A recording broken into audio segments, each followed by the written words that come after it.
آپ کی یہ جو ڈیل ہوئی ہے JF-17 تھنڈر کی نائجیریا کے ساتھ، یہ ممنون صاحب نے کرائی تھی. گورنر بنانے سے پہلے نواز شریف سے ان کا ایک تعارف اور تعلق بن چکا تھا. سی پیک بھی چونکہ اسی دور میں زیادہ ایکٹیو ہوا تو اس میں ان کا کوئی اسپیشل رول. ان کی یہ اسٹینڈنگ انسٹرکشنز تھیں کشمیر کا معاملہ اور سی پیک، اس پر ہم کوئی بھی موضوع ہوگا اس کے ساتھ ریلیونس پیدا کر کے ہم اس پہ بات کریں گے. جو نیشنلائزیشن کی پالیسی تھی بھٹو صاحب کی، اس نے پاکستان کی معیشت کی یوں سمجھے کہ کمر توڑ دی. اتفاق ایسا ہوا کہ اسی دوران میں پاناما آ گیا تو ادھر کی بات ادھر لگ ریلیٹ ہو گئی اور وہ گلے پڑ گئی. انہوں نے جو ایوان صدر کو بجٹ ملتا ہے کروڑوں روپے بچا کے رفائی اداروں کو دیا.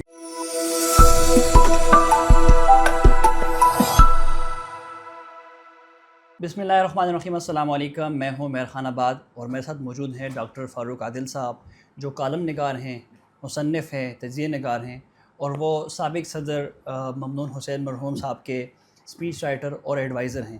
آج 14 جولائی ہے اور سابق صدر ممنون حسین صاحب کی برسی ہے. ہم ان کے حوالے سے ڈاکٹر صاحب سے جانیں گے کہ ان کا دور کیسے تھا جب وہ صدر تھے، شخصیت کیسی تھی، اہم کام ان کے کیسے تھے. تو اس حوالے سے ہم جانیں گے ڈاکٹر صاحب سے. سر بہت شکریہ آپ کے وقت کے لیے. مہربانی. سب سے پہلے تو یہ بتائیں کہ آپ ممنون حسین صاحب سے ملے کیسے، تعلق کیسے بنا اور کیسے ان کے آپ ایڈوائزر بنے؟ دیکھیے، ممنون صاحب ایک سیاسی کارکن تھے اور جن میں کر و فر نہیں تھا. ایک سادہ مزاج آدمی تھے. میں ایک جرنلسٹ تھا، وہ بھی کراچی میں تھے، میں بھی کراچی میں تھا.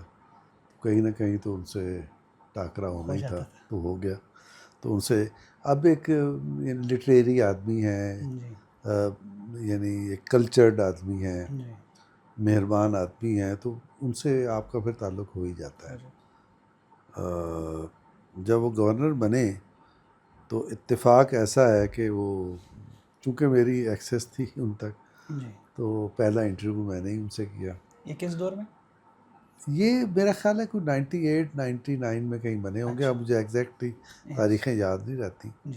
اور جب وہ 2013 میں صدر بنے تو صدر کی حیثیت سے بھی ان کا پہلا انٹرویو میں نے کیا.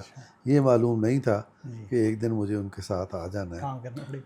وہ صدر ان کے ساتھ میں آیا یوں کہ کچھ ایسے واقعات ہوئے جو ان کی میڈیا ٹیم تھی انہوں نے کچھ ہدایت دی، وہ اس کے برعکس ہوا. اور جو ان کی تقریریں تھیں، اور آپ جانتے ہیں کہ وہ شعر و ادب کے بھی آدمی تھے، شاعر نہیں تھے لیکن شغف رکھتے، بہت ان کا مطالعہ تھا شاعری کا. عربی فارسی پہ بڑی دسترس تھی ان کی. انہوں نے یعنی درس نظامی جو ایک کورس ہے علماء کا، 5 سال کا کورس ہوتا ہے، 4 سال انہوں نے کیے ہوئے تھے. اور 4 سال کا مطلب ہے کہ آپ عربی فارسی پر تو عبور ہو ہی جاتا ہے آپ کا. اور صرف وہ نہیں تھا، MBA پاکستان کا جو IB ہے کراچی کا انسٹیٹیوٹ، اس کا دوسرا بیچ تھا. 1962 میں انہوں نے MBA کیا تھا. اور اس وقت وہاں کے جتنے بھی اساتذہ تھے سارے امریکن ہوتے تھے. خیر، تو اس طرح سے ان کے ساتھ تعلق ہوا اور وہ آہستہ آہستہ یعنی وہ تعلق اس وقت مزید گہرا ہوا جب کراچی میں ہائی جیکنگ کیس چلا نواز شریف کے خلاف. تو اس مرحلے پر نواز شریف کے ساتھ جو میٹنگز ہوتی تھی کارکنوں کی، جرنلسٹوں کی، وہ بڑا ایک تکلیف دہ ماحول تھا. ظاہر ہے کہ آپ کو یاد ہے کہ ایک دفعہ نواز شریف باہر ایسے اتفاقاً آئے تو میڈیا نے گھیر لیا، بات کرنے لگے تو ایک افسر نے ان کے منہ پہ ہاتھ رکھ دیا تھا. تو اس طرح کا بڑا تکلیف دہ اور پابندیوں والا ماحول تھا. اس ماحول میں وہ کوئی نہ کوئی ایسا راستہ نکالتے تھے کہ کبھی صحافیوں سے ٹاکرا ہو جانا. کارکن جو پورے ملک سے آتے تھے ان کی جماعت کے، ان کے ساتھ انہوں نے ملاقات کا بندوبست کرنا اور ایسا انتظام رکھنا کہ اگر 40-50 آدمی کورٹ روم میں بیٹھ سکتے ہیں تو وہ ان کو 20 آدمی یا 25 آدمیوں کا پرمٹ ملتا ہوگا. تو وہ کوشش یہ کرتے تھے کہ اگر پیشی پر 200 کارکن موجود ہیں تو انہی 20 کے پرمٹ میں وہ سارے بھگت جائیں. تو آتا تھا 10 منٹ بیٹھتا تھا بندہ، نکل کے اب باہر آنا، اس نے پرمٹ دینا، پھر وہ دوسرے کو دے دینا. تو اس طرح سے اس کو مینیج وہ کرتے تھے. اور باہر ایک فٹ پاتھ پہ بیٹھے سگریٹ پیتے تھے. اسموکر نہیں تھے لیکن ایسے ہی شغل میں سگریٹ پیتے رہنا، گپ لگاتے رہنا. تو اس طرح سے ان کے ساتھ ایک مضبوط تعلق بن گیا. اچھا، آپ نے کہا کہ ویسے بہت سے لوگوں کو پتہ ہے کہ ان کا اردو پہ کافی وہ اچھا تھا اور لٹریری پرسنالٹی تھی، لیکن یہ فارسی اور عربی والا مجھے تو فرسٹ ٹائم پتہ چلا، ہو سکتا ہے باقی لوگوں کو بھی، اور آپ کا بھی ظاہر ہے ادب کے ساتھ بڑا گہرا تعلق ہے. تو صدر صاحب نے اردو کے نفاذ کے لیے بھی کوئی کام کیا یا ترویج کے لیے؟ دیکھیے 2 واقعات اس میں بڑے اہم ہیں. پہلا تو یہ اس میں یعنی اس میں تھوڑی سی میری بھی کوشش شامل ہے، اور ان کی مہربانی کہ انہوں نے یہ بات سمجھی اور نیشنل جو یوں سمجھے قومی جذبہ ہے اس کے تحت انہوں نے ایکسیپٹ کر کے اس کو انفورس کیا. پہلی تو یہ کہ جب وہاں ڈیلیگیشنز آتے تھے غیر ملکی، سربراہان مملکت آتے تھے، تو وہ کبھی دوسری زبان میں بات نہیں کرتے تھے. یعنی بیلاروس کے پریزیڈنٹ آئے تو وہ رشین زبان بولتے تھے، وہ رشین میں بات کرتے تھے. ترک یا ایرانی آتے تھے یا سینٹرل ایشین اسٹیٹ سے لوگ آتے تھے، تو باقی بھی وہ سب اپنی زبان میں بات کرتے تھے. تو انہیں پھر انگریزی میں ٹرانسلیٹ کیا جاتا، تو پریزیڈنٹ انگریزی میں جواب دیتے، ٹرانسلیٹر ان کی زبان میں ٹرانسلیٹ کرتا. تو میں نے ایک دفعہ، اچھا وہ مجھے یعنی موقع دیتے تھے، مجھ سے انپٹ لیتے تھے. ہم لوگ یعنی الگ سے بیٹھ، میں جب چاہتا تھا ان کے پاس جا سکتا تھا. اچھا. یعنی ان کی پرائیویسی میں، جہاں وہ اسٹڈی میں بیٹھتے تھے، پڑھتے تھے، غور و فکر کرتے تھے، جو چیزیں ہم ان کے جو فائلیں آتی تھی ان پہ وہ غور کرتے تھے، یا جو میری طرف سے انپٹ جاتا تھا تقریری صورت میں یا اور بھی، یعنی کوئی ایسا ہے تو اس پر اس غور کرتے تھے. تو مجھے اجازت، شرف حاصل ہے اور اعزاز ہے کہ میں اکثر ان کے ہاں جاتا تھا، اور اس پہ بعض لوگوں کو تکلیف بھی بہت تھی. وہاں میں نے ان سے عرض کیا کہ سر دیکھیں، لوگ اپنی زبان کو بلند کرتے ہیں اور ہم نہیں کرتے. کہتے یار یہ بڑی شرم کی بات ہے.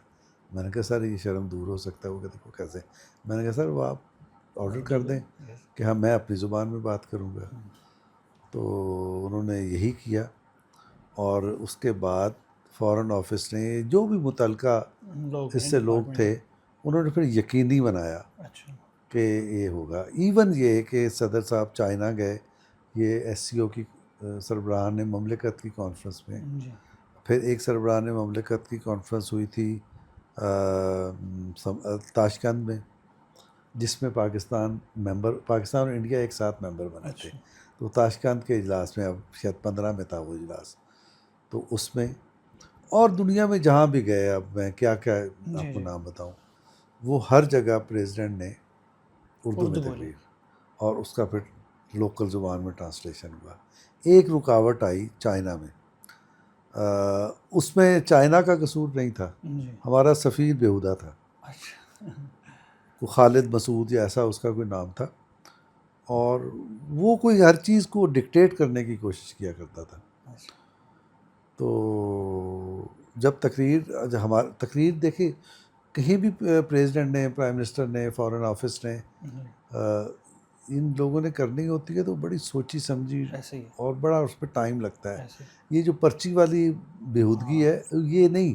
اصل بات یہ ہے کہ ایک ایٹمی ملک کا نمائندہ ہے، وہ اس کی ہر بات کیلکولیٹڈ ہوتی ہے، اور جب آپ زبانی بات کریں تو پھر آپ غلطیاں کرتے ہیں، وہ مناسب نہیں ہے. تو ہر چیز کیلکولیٹڈ ہونی چاہیے. اس میں بہت غور و فکر کے بعد صدر یا وزیر اعظم یا فارن منسٹر بات کرتے ہیں. تو وہ یہ تقریر بہت پہلے سے ایس سی او کی تیار ہو گئی تھی، صدر کی ہدایت پہ اس پہ ترجمہ بھی ہوا. شروع میں ترجمہ ایسے ہوا، فارن آفس کی بات کا کوشش کی جاتی ہے کہ اس کو چینج نہ کیا جائے، کیونکہ وہ بہت ہی غور و فکر کے بعد تیار کرتے ہیں. تو وہ تقریر ہم نے تیار کی، میں نے ظاہر کی، جو نکات آئے تھے فارن آفس سے اس کی روشنی میں. تو کہنے لگے صدر صاحب کہ اس میں فاروق کہاں ہے؟ میں نے کہا سر اس کا کیا مطلب؟ کہتے ہیں کہ مطلب اس میں آپ جو ایشوز ہیں وہ تو ڈسکس کر رہے ہیں، اس میں نہ پاکستان کا یعنی جو تہذیب ہے اس کا ذکر نہیں ہو رہا، یا اور اگر یعنی تم چیز لکھتے ہو تو اس کے اندر ایک تہذیبی رچاؤ موجود ہوتا ہے، اور جس کانٹیکسٹ جو بات ہم کر رہے ہیں اس کو کانٹیکسچولائز تم کر دیتے ہو، تو اس میں ذرا ڈیپتھ پیدا ہو جاتی، یہ تم نے نہیں کیا. تو وہ مجھے اجازت مل گئی، تو پھر وہ میں نے کر دیا. اب سفیر صاحب کی سمجھ میں یہ بات نہیں آئی. یہ چنگ ڈاؤ ایک جگہ ہے چین میں، یہ شاید یہ وہ جو متنازع علاقہ ہے نا جی چین کا جو یہ انڈیا کے ساتھ جو نارتھ ہے. چائنا سی وغیرہ والی سائڈ، جی جی اس سائڈ پہ ہے شاید یہ جگہ. تو وہ اگلے دن تقریر تھی تو رات انہوں نے فساد ڈال دی کہ یہ تقریر دوبارہ لکھی جائے گی. اچھا تو اچھا وہ مجھ تک ان کو پتہ تھا کہ یہ بدتمیزی کرے گا، تو اس کے بدتمیزی سے مراد یہ ہے کہ میں منع کر اڑی دوں گا. کریں گے ہاں کہ جب جو یہ چیز ایک ہو گئی ہے تو اپروو ہو گئی ہے تو انہوں نے ایک جو فارن آفس کو ریلیٹ کرتے تھے، اور فارن آفس کے آج کل وہ صاحب سفیر ہیں ایک ملک میں، جی ان سے کہا کہ یار یہ ہوگا. اچھا وہ چونکہ صدر صاحب کا بھی مزاج جانتے تھے، میرے تو دوست تھے جی اور میرا بھی جانتے تھے، اور یہ بھی پتہ تھا کہ یہ پروسیس ہے کیا ایوان صدر میں.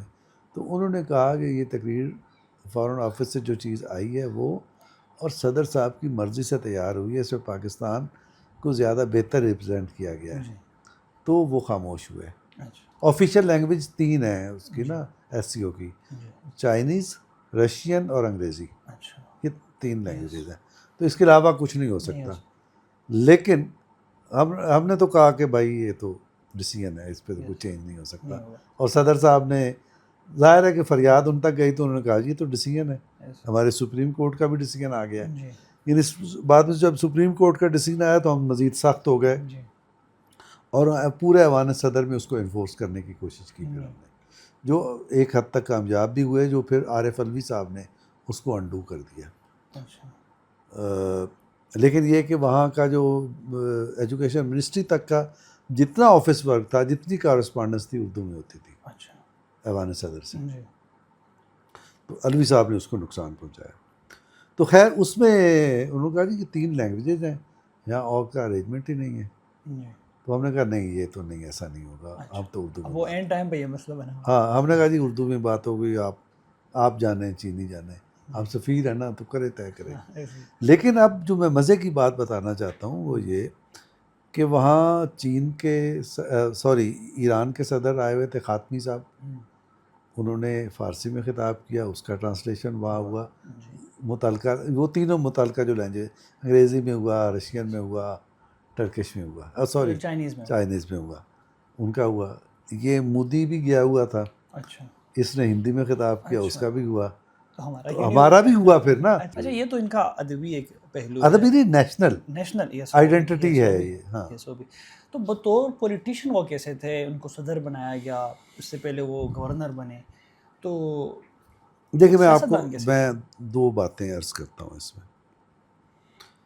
نمبر 1، جب ان کو گورنر بنایا گیا تو وہ ایز سچ ان کا یعنی گورنر بنانے سے پہلے نواز شریف سے ان کا ایک تعارف اور تعلق بن چکا تھا. وہ کیسے بنا تھا ان کا تعلق، وہ بڑا دلچسپ واقعہ ہے. وہ ہوا یہ کہ شاید بے نظیر کی گورنمنٹ تھی، مجھے اس وقت وہ یاد نہیں، کوئی ایسا ہی کوئی واقعہ تھا، یعنی پولیٹیکل معاملات تھے. پیپلز پارٹی کی حکومت ہوگی جس میں نواز شریف کے خلاف کوئی ڈیسیجن آیا، کوئی پالیسی بنائی گئی، مجھے اب فوری طور پہ وہ بات یاد نہیں. وہ ہوئی تو یہ اس وقت کراچی چیمبر کے صدر تھے. تو انہوں نے تاجروں سے ہڑتال کرا دی. اچھا انہوں نے کہا جی ایک دن ہڑتال کریں گے. تو جب اگلی بار نواز شریف کراچی آئے تو وہ خود اپنی خواہش کے تحت ان سے ملے، اچھا نون صاحب سے، اور ان سے ایک بات کہی. وہ جی ہم آپ تو جانتے نہیں ایک دوسرے کو، ہمارا کوئی تعلق بھی نہیں تھا، پھر آپ نے میرے حق میں ہڑتال کیوں کرائی؟ انہوں نے کہا جی کہ وہ میں تو اس کو ایک نیشنل کاز سمجھ کے ہڑتال کرائی، وہ آپ کی محبت میں نہیں تھی. تو ان کی سمجھ میں آیا نواز شریف کی کہ یہ شخص جو ہے ایک مختلف مزاج رکھنے والا آدمی ہے، اور ایک یعنی درست معاملے کو میرٹ پر اس کی حمایت یا مخالفت کرتا ہے. یوں ان کا تعلق بنا اور پھر ان کو شامل ہونے کی دعوت دی. ویسے یہ مسلم لیگی ہی تھے شروع سے، ابتدا سے، یعنی زمانہ طالب علمی سے یہ ان کی پولیٹیکل ایکٹیویٹی ہوتی تھی اور یہ کرتے تھے ایکٹیویٹیز. لیکن یہ کہ وہ اتنے ظاہر ہے کہ مین اسٹریم میں نہیں تھے، تو بعد میں پھر وہ ایسے آہستہ آہستہ ہوئے. ویسے مزاج کے بھی خاموش طبع تھے. ہاں خاموش طبع تھے، لیکن ایسے خاموش طبع بھی نہیں تھے، گفتگو اچھی کرتے تھے، مزیدار گفتگو کرتے اچھا تھے. جب تک وہ صدر رہے اس کے بعد وہ، جیسے آپ نے پہلے کہا کہ مین اسٹریم میں وہ اتنے نہیں تھے، لیکن جب صدر ٹائم مکمل ہو گیا اس کے بعد بھی وہ کوئی خاص سیاست میں ان یا میں ان ایک چیزوں میں احساس ایکٹیو تھا نہیں رہے. کہ جو صدر کا منصب ہے نا، جی یہ اکثر جمہوریت کو ڈی سٹیبلائز کرنے اور ڈیریل کرنے کے لیے استعمال ہوا ہے وہ 18ویں ترمیم سے پہلے. ہمیشہ. یعنی اس کو 18ویں، یہ میں آپ سے عرض کروں، یہ کام 18ویں ترمیم کے باوجود ہو سکتا ہے گورنمنٹ کو ڈی سٹیبلائز کرنے کا. ایک مثال کے طور پر ایک پارلیمنٹ قانون منظور کر کے بھیج دیتی ہے، اور اب یہ بات درست ہے کہ پرائم منسٹر جب اس کو وہ کرتا ہے، سفارش بھیجتا ہے کہ اس کو اپروو کر دیں، تو ایک دفعہ صدر اس کو واپس بھیج سکتا ہے.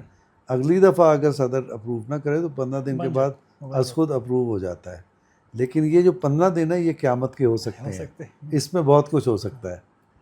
تو وہ 18ویں ترمیم ہو نہ ہو، اس میں یہ سب ہو سکتا ہے، اس میں کوئی ایسی بات نہیں.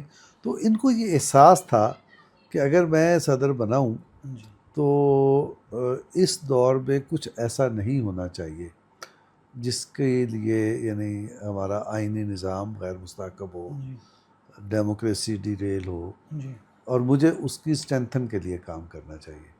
ممنون صاحب جب صدر تھے، آپ ان کے ہمراہ رہے ہیں، آپ کے خیال میں انہوں نے کون سے ایسے 2-3 کچھ بڑے کام کیے ہیں جو بہت اہم تھے اور ابھی بھی وہ ہو رہے ہیں، یعنی ہم ان کی بڑی کامیابی بھی کہہ سکتے ہیں؟ دیکھیں، ایک بات تو آپ اس کو ہو سکتا ہے کہ جرنلزم کی چونکہ ہیڈ لائنز یہ بات نہیں بن سکتی، لیکن اس کی اہمیت بہت گہری ہے کہ یہ کہ انہوں نے اردو کو ان پر ایمفیسائز کیا، اور ایوان صدر میں اردو کو نفاذ کی کوشش کی انہوں نے، اور بالآخر یعنی ایک پائلٹ پروجیکٹ کے طور پر محکمہ تعلیم میں اسے رائج کر دیا گیا. پوری کارسپانڈنس، پوری فائلنگ اردو میں ہونے لگی. وہ میں نے آپ سے عرض کیا کہ عارف علوی صاحب نے اس کو روک دیا، لیکن یہ شروع ہو گیا تھا. اور یہ اگر یہ سلسلہ چلتا رہتا تو یہ پورا ایوان صدر کا سسٹم اردو میں ہو جاتا. ایک تو یہ یعنی ایک قومی شناخت کے سلسلے میں، قومی مقاصد کے سلسلے میں، اگر آپ اپنی نیشنل لینگویج میں کام کرتے ہیں نا، تو اس سے صرف اتنا نہیں ہوتا کہ آپ ورکنگ آپ کی اردو میں شروع ہوگی، نہیں، اس سے آپ کے مزاج پہ، آپ کی ایون یہ کہ آپ کی سائنٹیفک گروتھ میں بھی اثر پڑتا ہے، کیونکہ پھر آپ کا سارا پروسیس جب اردو میں ہوگا تو پھر ساری چیزیں بھی اردو میں ہوں گی. اگر آپ اپنی اردو زبان میں ریسرچ کریں گے تو اس میں گہرائی زیادہ ہوگی. آپ یہ دیکھ لیں، چائنیز کو انگریزی جانتے ہیں یا فرینچ کو انگریزی جانتے ہیں، اس کے بعد ترک ہمارے اپنے ہیں، ہمارے جیسے لوگ ہیں، وہ بھی اپنی زبان میں کام کرتے ہیں. تو اپنی زبان میں کام ہو سکتا ہے. یہ پراپوگنڈا غلط ہے کہ جی تحقیق کے لیے انگریزی بہت ضروری ہے. ایک تو انہوں نے اس پہ زور دیا، اور باقی میں نے آپ کو بتایا ہی کہ وہ یعنی بیرونی ڈیلیگیشنز کے ساتھ اپنے خطاب سب اردو میں کرنے لگے تھے.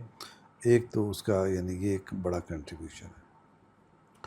دوسرا، انہوں نے بزنس انڈسٹری کے ساتھ اچھے تعلقات، چونکہ وہ تھے، ان کے روٹس تھے اس میں، اس کو استعمال کیا. اور انہوں نے یعنی جو سب سے بڑا یعنی کارنامہ ان کا، وہ ایوان صدر سے بھی پہلے جب وہ گورنر تھے انہوں نے یہ کام کیا کہ آپ کو معلوم ہے کہ ہمارے یہاں ٹیکس کلیکشن ٹھیک نہیں ہوتی. تو ان کے تجربے کو اور چیمبر کے ساتھ تعلق کو دیکھتے ہوئے نواز شریف نے ان سے کہا، یہ 99 سے پہلے کی بات کر رہا ہوں، کہ آپ تاجروں کو لیں اعتماد میں اور یہ کریں، ٹیکس نیٹ کا کریں. تو وہ پورے پاکستان کے تاجروں کے ساتھ، یہ گورنر ہاؤس پشاور میں یہ ڈیسیجن ہوا تھا، وہاں میٹنگ ہوئی تھی. 0.75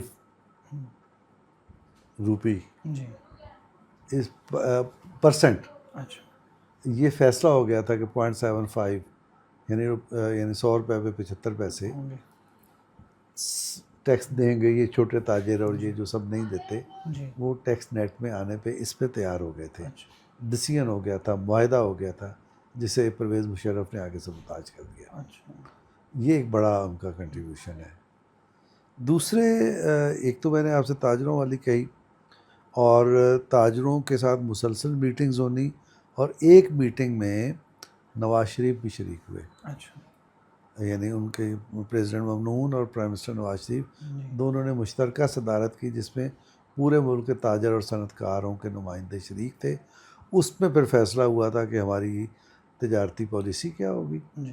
جس پر پھر بنی پالیسی، اور سی پیکس کو ہم کس طرح سے یوٹیلائز کریں گے اپنے یعنی اس کے لیے تجارت اور معیشت کے فروغ کے لیے. وہ بڑی اہم اور بنیادی میٹنگ تھی. سی پیک بھی چونکہ اسی دور میں زیادہ ایکٹیو ہوا تو اس میں ان کا کوئی اسپیشل رول یا کوئی. انہوں نے نا عوامی بیداری کے لیے اس موضوع پر کام کیا، اور انہوں نے ہمیشہ گفتگو میں اس کا ذکر کیا. اگر صدر وزیر اعظم ایک بات ہی کہتے رہیں اور اسٹریس کرتے رہیں جی. تو بھی اس سے ایک یعنی ایک فضا بنتی ہے. تو یہ فضا بنانے میں انہوں نے کردار ادا کیا. یعنی ان کی یہ اسٹینڈنگ انسٹرکشنز تھیں کہ کشمیر کا معاملہ اور سی پیک، اس پر ہم ہر صورت میں کسی نہ کسی کوئی بھی موضوع ہوگا اس کے ساتھ ریلیونس پیدا کر کے اور ہم اس پہ بات کریں گے. اور اسی طرح جب باہر گئے تو باہر بھی انہوں نے یہ کام کیا. جن ممالک میں بھی گئے، بہت سارے ممالک میں گئے اور وہاں انہوں نے یہ کام کیا. اور اللہ آپ کا بھلا کرے. ایک چیز اور، ہاں، آپ کی یہ جو ڈیل ہوئی ہے JF-17 تھنڈر کی جی. نائجیریا کے ساتھ، اچھا. یہ ممنون صاحب نے کرائی تھی. اچھا. ممنون صاحب اس دورے میں بھی شامل تھا. یہ شاید یہ ان کی کوئی پرسنل کوئی کنٹریبیوشن اس میں زیادہ تھی یا ویسے تو نہیں، یعنی وہ اسٹیٹ ٹو اسٹیٹ ہی ہوتا ہے. اس میں ظاہر ہے کہ متعلقہ وزارت کے لوگ بھی ہوتے ہیں. تو ڈیفینس پروڈکشن کے وزیر تھے رانا، کیا نام ہے ان کا، بہت سینئر ہیں، ابھی بھی منسٹر ہیں وہ. خیر، رانا مشہور تو نہیں. نہیں مشہور نہیں، ایک اور ہیں بہت سینئر ہیں. یہ تو ینگ آدمی ہیں نا. تو وہ بھی تھے اس میں، ایئر فورس کے بھی لوگ تھے اس میں. جی. لیکن اس دور میں ہوا. جی، پریزیڈنٹ صاحب کے ساتھ جو گفتگو ہوتی ہے جی.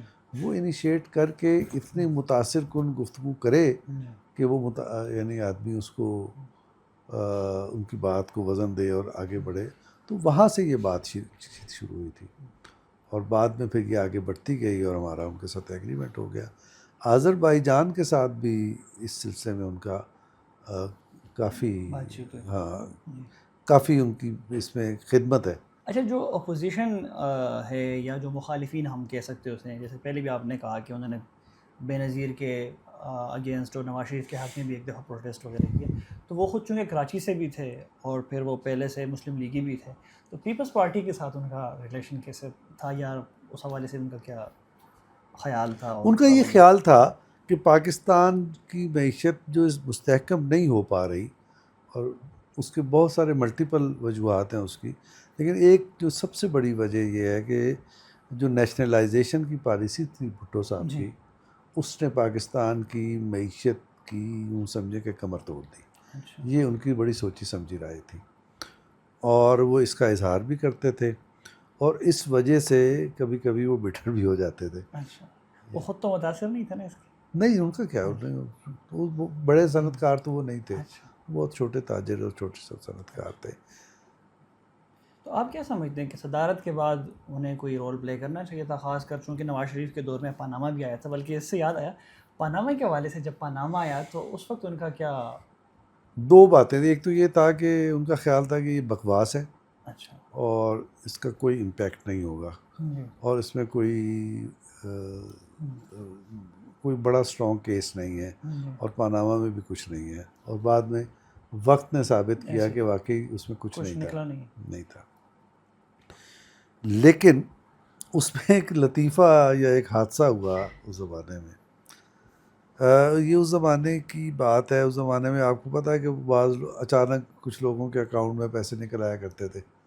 ہاں وہ فالوجہ والے ہاں جی جی جی جی چوکیدار بالکل، ہاں کے جی، نام کبھی یہ ڈرائیور کے نام. اسی زمانے کی بات ہے کہ مختوم امین فہیم صاحب کے اکاؤنٹ میں بھی ایک بہت بڑی رقم نکل آئی. اچھا تو اس پر امین فہیم صاحب نے کہا کہ کسی نے نیب نے یا کسی نے پوچھا ہوگا یہ پیسے کہاں سے آئے، میں کہا جی مجھے نہیں پتہ یہ کہاں سے آئے. اچھا تو یہ بات ممنون صاحب نے پکڑ لی، اور ایک دفعہ یہ شہر ہے حیدرآباد کے پاس کوٹری میں بڑا اچھا بڑا چیمبر ہے وہاں کا، چیمبر آف کامرس. انڈسٹری اچھا کا. ہاں، انڈسٹری. تو وہاں خطاب کیا، مہمان تھے وہ. تو وہاں انہوں نے کہا کہ یہ جو کرپٹ لوگ ہوتے ہیں، یہ پس منظر اس کا یہ تھا جو میں نے ابھی آپ کو بتایا، جی جی یہ جو اچانک پیسے نکلے. تو انہوں نے کہا جی یہ جو کرپٹ لوگ ہوتے ہیں ان کے چہرے کالے ہو جاتے ہیں اور فلاں وغیرہ وغیرہ. تو اسی اتفاق ایسا ہوا کہ اسی دوران میں یہ آ گیا کیس، پاناما آ گیا. پاناما آ گیا. تو ادھر کی بات ادھر لگ وہ گئی، ریلیٹ ہو گئی تو ریلیٹ ہو گئی اور وہ گلے پڑ گئی وہ بات. اس کی وضاحت کی بھی جتنی کوشش کی وہ پھنستے چلے گئے اس میں. اچھا وہ پی ٹی آئی تو ویسے بھی سوشل ہاں میڈیا کی ایکسپرٹ ظاہر ہے اس وقت سے ہو رہی تھی، تو انہوں نے کہا کہ نواز شریف کے حوالے سے کہہ رہے ہیں.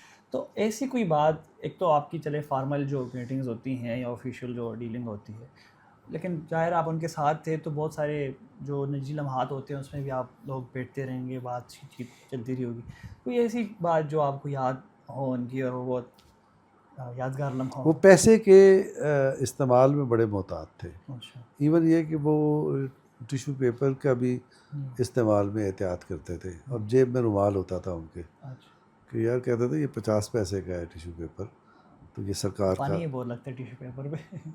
ہاں، اور یہ سرکار کے پیسے سے آیا ہے تو یہ نہیں کرنا چاہیے.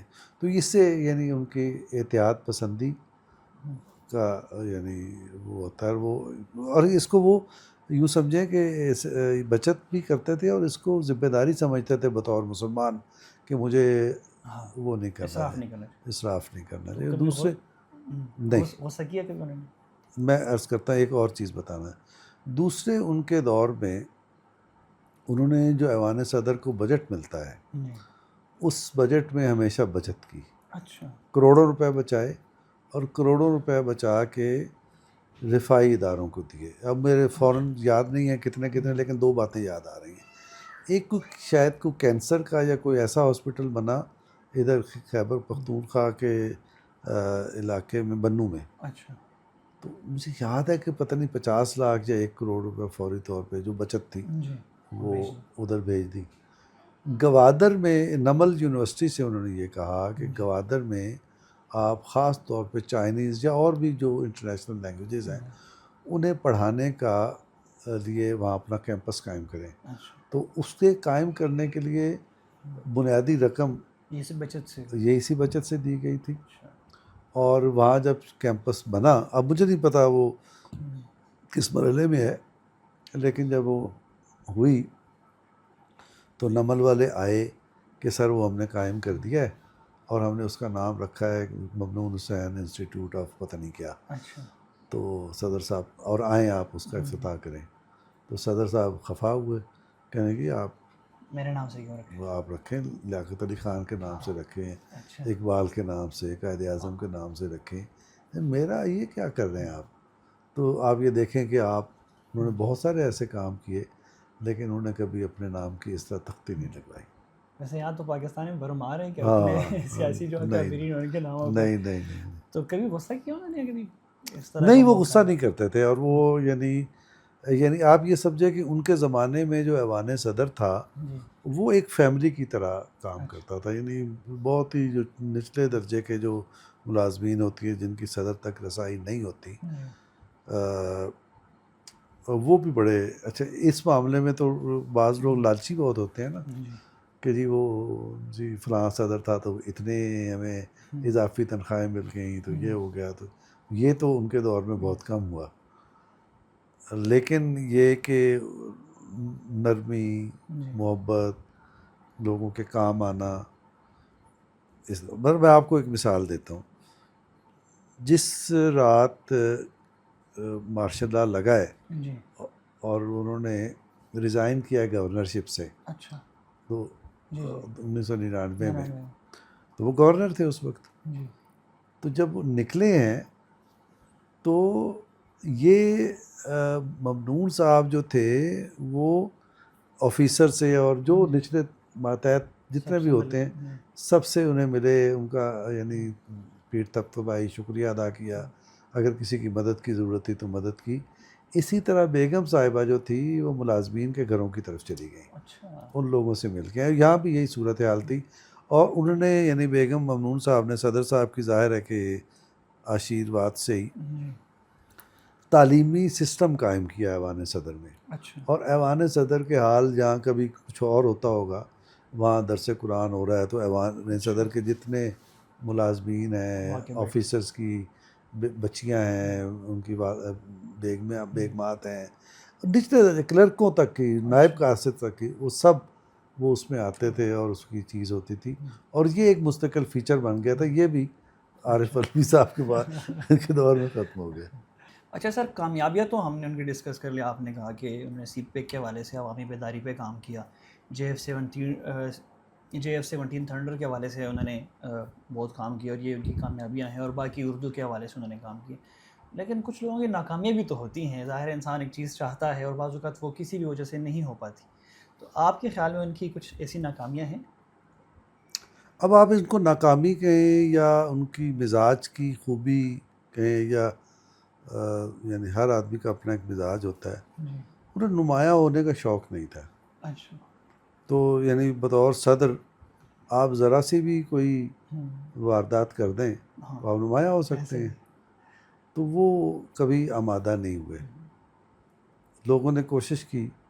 اچھا وہ جب بحران کے زمانے تھے، اس زمانے میں تو بہت ادھر ادھر سے معاملات تھے، لیکن وہ کبھی آمادہ نہیں ہوئے. تو ان کا خیال یہ تھا کہ دیکھیں میں پاکستان کا صدر بن گیا ہوں، پاکستان کا صدر آئین کے تحت جو کرنا چاہیے میں وہ کروں گا، اور میرا ذمہ داری بطور شہری بھی اور بطور مسلمان کے یہ ہے کہ میں نے اس ملک کو مستحکم کرنے میں کردار ادا کرنا ہے، ڈی اسٹیبلائز کرنے میں نہیں. تو اس جو مزاج کی یہ ایک اچھی خوبی تھی ان کی، لیکن اس کی وجہ سے بھی اس کے علاوہ بھی نمایاں ہونے کے مواقع ہو سکتے تھے. وہ انہوں نے یعنی اس طرح کے حالات پیدا کیے کہ وہ پیدا نہ ہوں.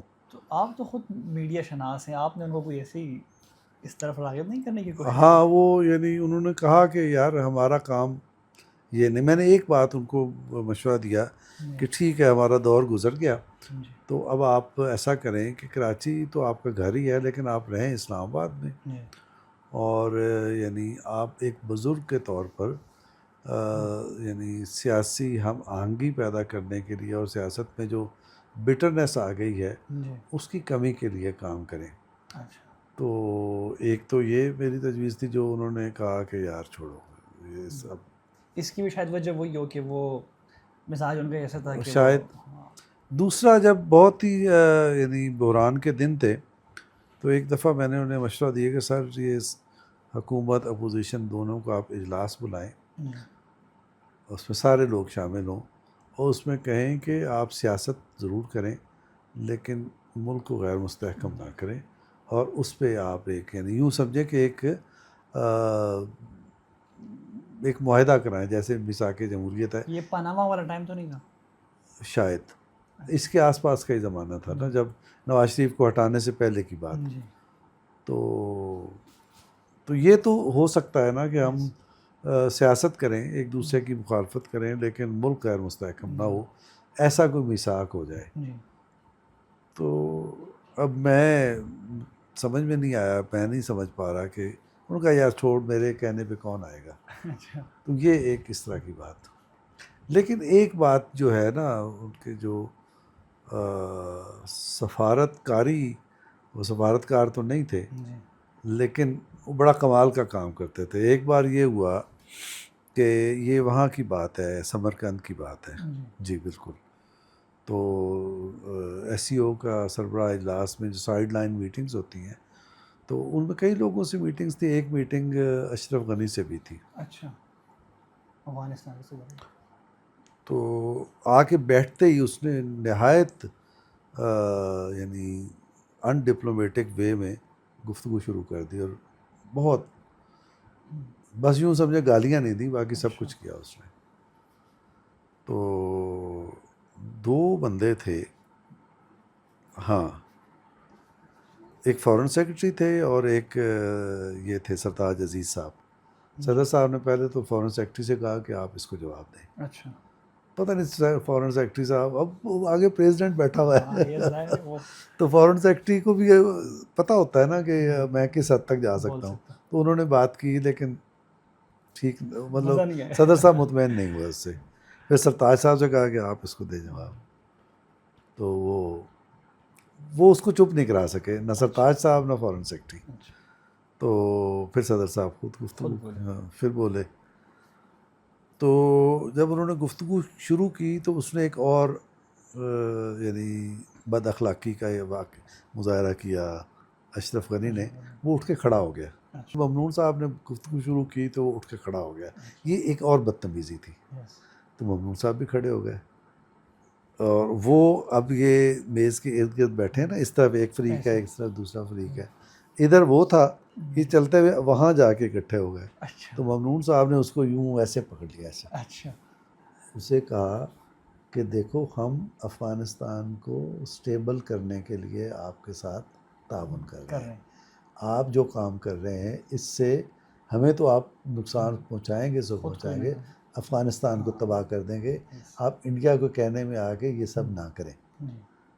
تو جب صدر صاحب نے اس کو یوں پکڑا نا تو ایک دفعہ تو اس کے طوطے اڑ گیا لیکن یہ ہے کہ پھر انہوں نے جو کہنا تھا اس کو کہہ دیا، لیکن وہ بڑا یعنی چلیں سر، بہت شکریہ آپ کے وقت کے لیے۔ ڈاکٹر صاحب کو آپ پڑھتے بھی ہوں گے، سنتے بھی ہوں گے سوشل میڈیا پہ بھی، اور مختلف جو نیوز چینلز ہیں وہاں پہ بھی آپ ان کو دیکھتے سنتے ہوں گے، تو ہم نے ان سے ٹائم لیا، ان کا بہت شکریہ۔ آپ ممنون حسین صاحب کے حوالے سے کیا کہتے ہیں کمنٹ میں ضرور بتائیے، بہت شکریہ۔